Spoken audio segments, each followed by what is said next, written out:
Hello दोस्तों, आज हम बात करेंगे एक दिल को छू लेने वाली फिल्म जो एक गरीब लड़के की जिदोजहद, ख्वाबों और मुश्किलात के बारे में है, जो मगरबी अफ्रीका के एक छोटे से गांव में पैदा हुआ। इसका नाम सीडव था और इसका ख्वाब था कि वो एक दिन इटली जाकर एक बड़ा गुलकार बने और अपनी जिंदगी को गुर्बत से निकालकर खुशहाली में बदल दे। सीडव के साथ इसका भाई मूसा भी था। दोनों दिन भर मजदूरी करते और रात को अपने ख्वाबों को हकीकत में बदलने के लिए मौसीकी की मशक करते, मगर उनके और उनके ख्वाब के दरमियान गुर्बत की एक दीवार खड़ी थी जिसे गिराना आसान नहीं था। एक दिन सीडव और मूसा ने फैसला किया कि वो यूरोप जाएंगे और अपनी किस्मत बदलेंगे।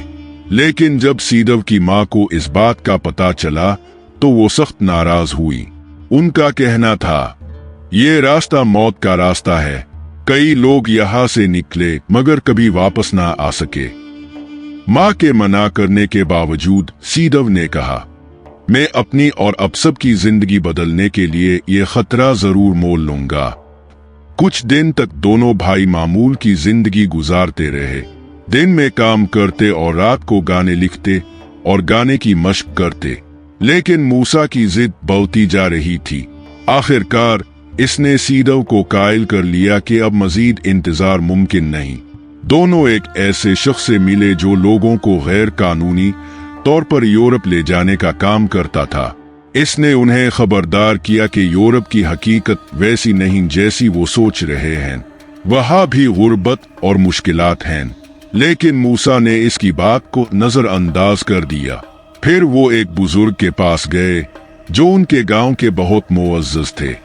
उन बुजुर्ग ने कहा, तुम्हारी किस्मत बदलने वाली है, मौका ज़ाय ना करना।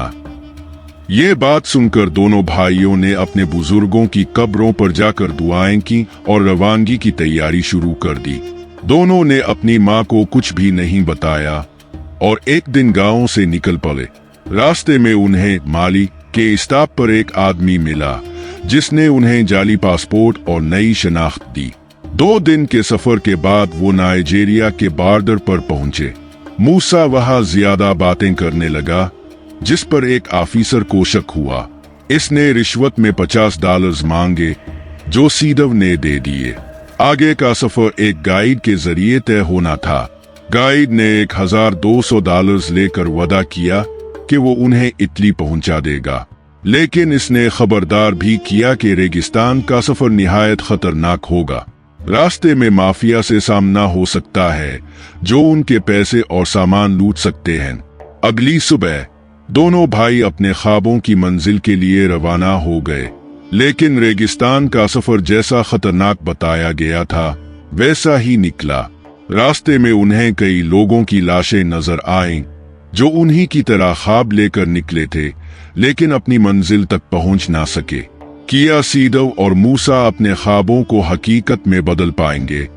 फिर उनका भी अंजाम उन्हीं लोगों जैसा होगा? ये जानने के लिए कहानी के अगले हिस्से का इंतजार करें।